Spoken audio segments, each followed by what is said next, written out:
Hello there guys, it's me Unstable Voltage and welcome to episode 23 of Europa Universalis IV as France.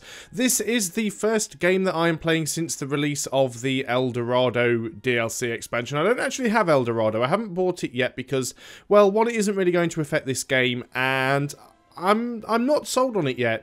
It does add quite a few new features. The main feature that it adds is the ability to customize your own nation. So it's based on a point system where you can essentially pick a nation, you can pick your religion, you can pick your national ideas, and you can even pick which sort of starting provinces you have and things like that.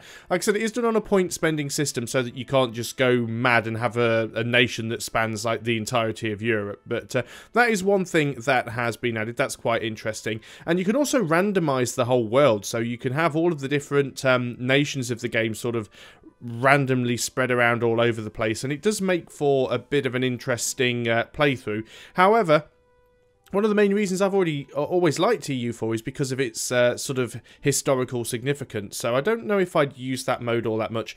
Mostly it concentrates on the New World and adding certain religions to things like the Aztec nations and stuff like that. It does change some of the exploration mechanics because you can actually assign admirals to a small fleet of ships and you get these little exploration missions where they can sort of go off and explore on their own, and that's quite an interesting thing. We don't have any of that enabled because, like I said, I don't actually have that particular expansion pack, and if we go and highlight a ship here, it doesn't have those extra two buttons that you will see at the bottom here if you did have the expansion. So as far as I can tell, it doesn't really seem to have affected this current game in any way, shape or form, so we're just going to be playing as if we had Art of War as the last expansion. One thing they have changed in the patch, though, is they've actually changed some of the terrain map. The terrain map actually looks a lot better now. They've certainly increased the quality of how the terrain map looks. It's sad, really, because I don't really use the terrain map all that often, because it's just much easier to see. I mean, if you look over here, where, okay, some of this is in the fog of war, so it's hard to see. But trying to pick out individual borders when they're very similar colours is very difficult. I mean, Liège you can hardly even see there. Its name's completely hidden by the trees. The moment you put up the political map mode, it just makes everything so much easier to see. And I see everybody play in this this particular map mode. It just seems to make the most sense. But let's go ahead and unpause the game. And let's just quickly repause it because a lot of stuff's happened. We are running at speed 4 right now. Natives in Chisadek lose 1 ferocity. The King of Lorraine has left the military coalition against us. That's nice. Tuscany has left the military coalition against us.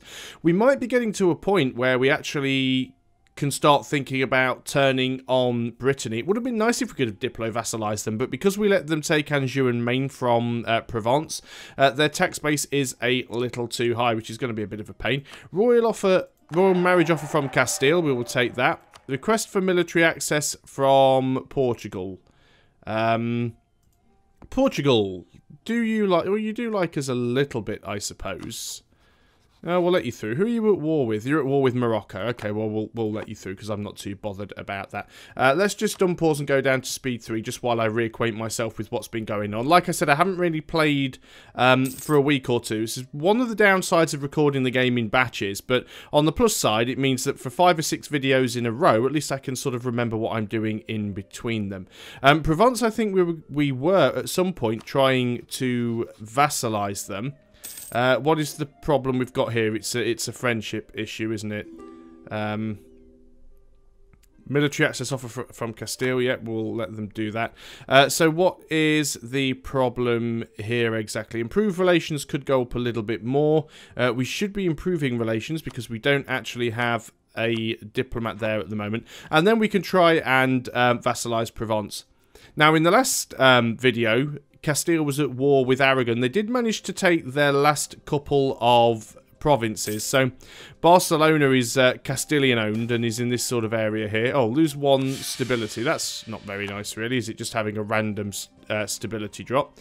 We are still working on our colonies over in America. So I think we actually have a mission to start a colony in a specific place. I haven't done it yet because I would be over my colony limit, but it wants us to establish a colony in Havana, which is somewhere on the map, and I have no idea where. I'll have to search for that because I'm terrible at geography. I'm not all that good at history, but I'm certainly better at history than I am at geography. But as soon as I can work out where that particular province is, and then we can go ahead. Actually, we can just have a look it up. Is it F for find? I can never remember. Yeah.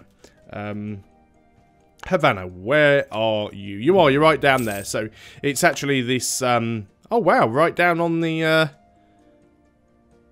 Caribbean. Well, I guess we could colonize the Caribbean. I mean, it's certainly not impossible. It would mean we'd have to take a few troops down there. We've got a few troops spare, so we can go ahead and do that. Again, not going to do it until we actually have at least one colony established, because it will just end up being a complete waste. Now, if we do go to war with Brittany, Brittany are currently allied with... Savoy's not too much of a problem. They are allied with Austria, though. That's the main issue there. Austria on their own, we might be able to take, especially if it is a defensive war. Savoy only has these 3 provinces, and Savoy are pretty screwed. If Austria got involved, it would be nasty, but I don't think they'd be able to bring in the Holy Roman Empire, because Brittany isn't part of the Holy Roman Empire. That is the big problem that you normally have if you have a war where Austria is involved, because you don't just end up in a war with Austria, you end up in a war with the entire HRE. There's another 100 colonists in Chisadek. Request for military access from Savoy. I'm going to say yes, because if those guys want to start going to get themselves killed... Right, Brittany and Savoy are actually at war right now. Who are you at war with? I mean, we do actually have cores over here, so we could take these cores quite cheaply. We could full annexation over here. Who are you actually at war with? You are attacking Bohemia in the Austrian conquest of Böhmerwald, and that means that Austria is also in a war. This might be a really good time to go ahead and break that alliance. I would like to start the annexation on Provence first if I can, so we'll just wait for 1 more month until we get the tick from improved relations. We should be okay. We're not oh, we're maxed. That's a pain. We'll maintain the diplomat there, just so that we can... let's go up to speed 2 again. We'll maintain the diplomat there, because we will burn off some aggressive expansion. There's... what have we got there? Yeah, aggressive expansion is 5, but burning off at the rate of 2.6 yearly. So that will go away in a month or 2. And then if Brittany have taken all of their troops out, then we only need a relatively small army. We can actually move these guys up. These guys can go over here. Is that the army that has the leader? We don't have a leader. So let's just give everybody access that needs the access. Right, we do have the 190 now, so let's go ahead and... Right, we still can't offer vassalization. Why not?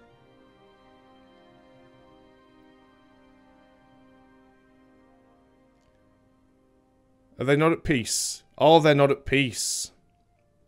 They're actually at war. Well, that could be problematic. However, it doesn't really matter. They're still our vassals, so that's not too much of a problem. Oh, well, let's continue the plan. I'm going to move up the troops. I'm just going to break off a small number of troops. Actually, we've got quite a lot of provinces to siege, so maybe we won't break up that many. I think we will need to go and get a military leader. We're definitely going to need to be on the defensive. We've suffered casualties, not too sure where, maybe well over in our colonies. We should probably add a... Oh, I think we're just taking some attrition because we're going through the hills there. We will need to get a military leader. So let's go ahead and get ourselves a general. Now, one thing I did speak about before is that if you get a conquistador over a general, they have the same stats. The same as with the admirals and explorers, they have the same stats. However, I know that in El Dorado, because the way conquistadors and admirals and explorers work is a little differently, conquistadors and explorers have 20% less pips than an equivalent general or admiral. So with that being the case, what I'm going to do at the moment is, I don't know if it's actually going to change anything because I don't have El Dorado, so I'm a little bit skeptical. I am going to go ahead and get a conquistador this time around just to see what happens. 50 military power. Well, that's not too bad. He doesn't have any shock, but he does have 5 fire. Shock is actually more useful, and he does have a little bit of maneuver. He's not the worst leader I've ever had, so I don't mind that too much. We've got a few defensive units over here. We'll continue to move these guys up so we can move in. Hopefully, the plan will be we'll try and siege out Brittany as soon as we get involved. Of course, because Provence is in a different war, I can't really get them involved. Castile may come in and help me. That is quite a possibility. Let's just triple check now who they are allied with. Make sure there's nothing new there. Yep, so Savoy's not going to be a problem. Austria is busy with somebody else. At least they were a minute ago. Let's hope they still are. Yeah, Austria is still busy in their war. Hopefully we can siege them out pretty quickly before they have a chance to do an awful lot. I'm going to put the speed down for this one because you know me, I don't like to be in a situation where things can sort of get rushed. Now, what I am going to do is take my trade fleet, and I'm actually going to put it down here so we can siege out Brittany. They do have a few ships around, which I'm not terribly concerned about, but it would be nice if we could get the advantage on them. In fact, they do have a couple of heavies there, but the rest of them are all transport, so that isn't terrible. We'll let that those ships get around into place. So yeah, they do have a few units around there. We'll let them pass through. They're actually taking some attrition because they're walking through the middle of us, which is quite annoying. But we should be okay. We'll let them get out of the way. Our ships have a right... In fact, we could probably jump on them right there if we break this alliance quick enough. I don't think we will be able to, though. Let's go ahead and dissolve this alliance. So that's going to upset them, but that I appreciate. So we have dissolved our alliance. Now, the problem we've got is we can't actually declare war for a month. Which is a little bit of a shame because it means that these guys walking through the middle here, they'll probably be already out of the province. Ah, they're actually heading back. That's quite interesting. Maybe they can see what's going to happen. Maybe they see it coming. It's quite a possibility.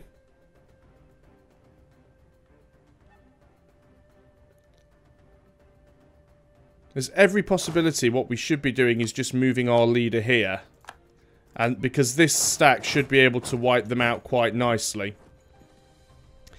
Where are they actually going to head to? They're probably going to head to Poitou. I would have assumed so. Yeah, Poitou on the 28th of March. We will get there on the 1st of April. That's a bit of a shame. Let's go right ahead then and declare war with them, assuming that we can. 27th of March. We're a few days away, so we can't actually do it yet. It's going to be a little bit annoying because it means I'll be attacking into them. Although technically they will be in my territory, so I'm not sure how that would work. Let's wait until everybody gets in just to see what happens. So 1st of April. Right, not bothered about that. We arrive. Okay, they've actually got on board their ships. No, they haven't. They're still there in the province. I thought they got on their ships. So, we want to declare war. We're going to use Take Anjou as the CB, even though we're going to try and full annex them. Savoy and Austria will come in. We're not going to co-belligerize them. We will lose a stability, and we'll get +1 war exhaustion, because we have a royal marriage. Castile and Provence won't come in, but that shouldn't be too much of a problem. So, let's go ahead and see what happens. We have got some money, which means that if we need to, we can potentially hire some mercenaries. Now, okay, instantly here, we have caught out their little stack of units, which is good. We should be able to absolutely rip them to pieces. They do have a leader here. We have the same discipline. We have a much, much higher base morale, and we actually have the same tactics as well. We've won a naval battle. So, assuming that we can win this battle over here, and I think we will, and we have indeed wiped them, I'm going to move my leader over here, because he will be much more useful dealing with any attacks that may come in from Savoy or Austria. And these guys are actually going to go and move over and start to carpet siege Brittany, just to stop Brittany getting in. It is tempting to dive in here and try and attack Savoy, but they are in the mountains, which wouldn't be a sensible idea. Austria and Savoy are actually part of the war. But they haven't decided to start attacking me yet. Luckily, it is only Austria and Savoy. They haven't brought in the HRE. I'm not sure if they can. To be honest, this game confuses me sometimes, and I'm never sure what the actual criteria are for whether or not the HRE gets involved in a conflict or not. So what I'm doing here is I'm just splitting off my troops. I'm carpet sieging. I just want to carpet siege Brittany out, because if I can completely siege Brittany, it stops them from being able to produce any more troops behind me. We can see that Savoy are on the move. Do Savoy actually... They're in the war with us, and they're probably moving up there. Yeah, we've got an Austrian army force marching in from the north. So what I'm going to do is I'm actually going to start moving some of my units up this way, because I feel that that's where Austria is going to try and attack. Austria... What have we got Naples doing in there? Who are you at war with? So that's a very... cavalry heavy stack. I mean, if we could actually get in there, we could probably do a fair bit of damage to them. As expected, Brittany are trying to reinforce, so we are going to try and... We're going to have some really bad army compositions up here because we're going to end up with a lot of cavalry around, but it will give us a good opportunity to try and squash them. I think what's happening here is that the Savoy army is going to try and meet up with the Austrian army, because they've got a lot more cavalry, and it will actually give them a slightly less stupid army composition. Let's just go in, and hopefully we'll have just enough men here to siege out all of these provinces. Now, what I don't really want to do is directly attack Austria or Savoy, but if they want to attack me, I'm giving them the opportunity, and I'll be the defensive one, because don't forget, I do have... Yeah, it looks like they are starting to move in. I do have, at least I think I do, unless I've forgotten... defensive ideas, and we do have... Do we have the one that gives us the extra attrition, or is that later on? We've got the fort defense one. Reinforced speed, land attrition. Yeah, it's actually the last one that gives us the land attrition, but still, I think we're in a good position to defend. If they want to come in and attack me, I will let them, because I'm quite confident that we can actually fight them off as long as we're careful, so... Not sure that that guy will actually be enough to win that fight there. We may end up losing that, because that's going to be one cavalry versus one infantry. We could lose a fight here if we're not careful. In fact, changed my mind about that. What I'm going to do is group those guys back up, and we'll go ahead and just kill those guys off, and then we'll move out. Yeah, so we have got Austria coming in now. They are actually going to attack, and they're going to arrive on the 17th of June. So on the 16th of June... They're attacking us in farmlands, which isn't great, but they are cavalry and they are forced marching, so we won't be able to get out of the way.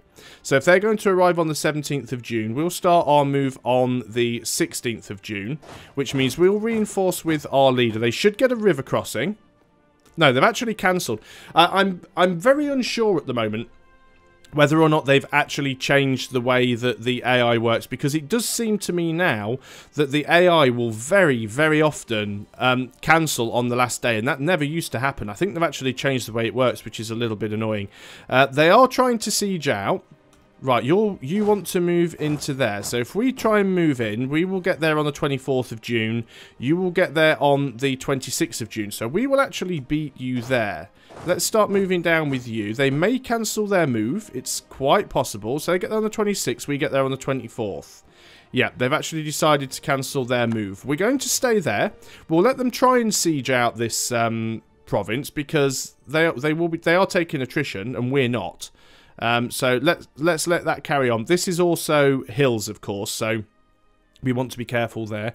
We should be able to detach a siege. In fact, we can't detach a siege, but the fact that we've got everything else sieged out, the only place they can spawn any units is right on the end here, and I think we'll be okay. They are trying to get a few more units in.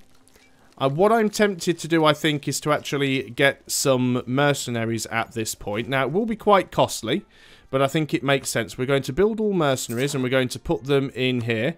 Hopefully they won't all get insta-flattened by the armies that are trying to come in. So we will be losing quite a bit of money quite quickly, but all I want to do is win this war and siege out Brittany, and that will save us a diplomatic relation as well. We are technically winning the war. Does look like they're trying to move in here. That's quite interesting. Of course, they're getting extra attrition now because England are... Is that England? Yeah, England are sitting in there. Not too sure what England are doing. They're not part of this war. These guys are going to land on the 14th of July. I'm not going to move in on the 13th of July because it does seem to... actually stop the AI from attacking. We'll see if they actually... It might be just that they decide to cancel right at the last minute, regardless of whether or not I've got any units moving in. But everything is saying that they will arrive on the 16th of July. And indeed, they have committed. So we are going to move in with the rest of our troops. Now, we do have our mercenaries that are assembling together here. Will take them a little while to arrive.